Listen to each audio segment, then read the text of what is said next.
হারমোনিয়ামটা ভাঙচুর হয়ে পড়ে আছে, তানপুরার অর্ধেক ভাঙা দেখে আমার মনে হলো যে আমার ভিতরে কেউ ভাঙচুর করছে।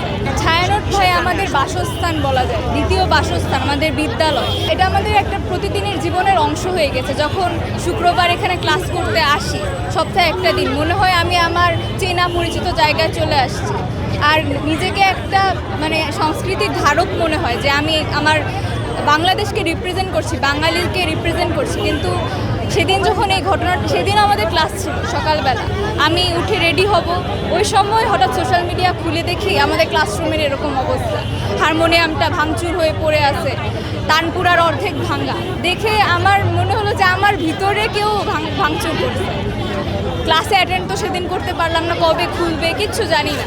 আজকে যখন দেখলাম যে এরকম গানে গানে প্রতিবাদ জানানো হচ্ছে, তখন আমি আর নিজেকে ধরে রাখতে পারিনি, কারণ মনে হলো এখানে তো সবাই আসছে, কোনো ক্লাস নাই।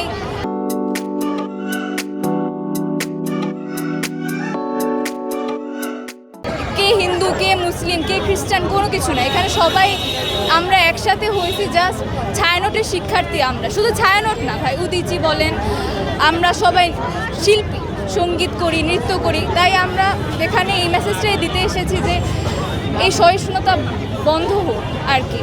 কারণ শিল্পের কোনো ধর্ম, জাত কিচ্ছু হয় না। শিল্প আমাদের বাঙালির ঐতিহ্য, তো এটা আমাদের রক্ষা করতে হবে, আমাদের বাংলাদেশকে পুরো বিশ্বের কাছে তুলে ধরতে। এটার কোনো জাত নাই যে এটাকে নিয়ে আমরা রাজনীতি করব। এবং আমি বুঝলাম না যে কেন একটা রাজনীতি ইসের সাথে ছায়ানটকে জড়ানো হলো, কারণ ছায়ানটটা সম্পূর্ণ অরাজনৈতিক প্রতিষ্ঠান।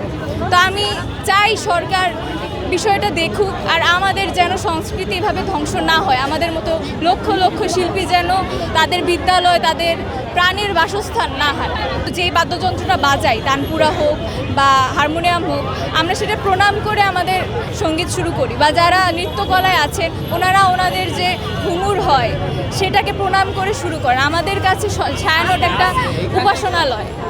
সেক্ষেত্রে এই পবিত্র জায়গা যদি এখন কেমন লাগবে যদি একজন খ্রিস্টান মানুষের যদি গিয়ে দেখে তার চার্চ ভাঙচুর হয়েছে, বা একজন মুসলিমের যদি দেখে মসজিদ ভাঙচুর হয়েছে, তেমন একটা শিল্পীর কাছে উদীচী বলেন, ছায়ানট বলেন, বা যে কোনো সাংস্কৃতিক প্রতিষ্ঠান।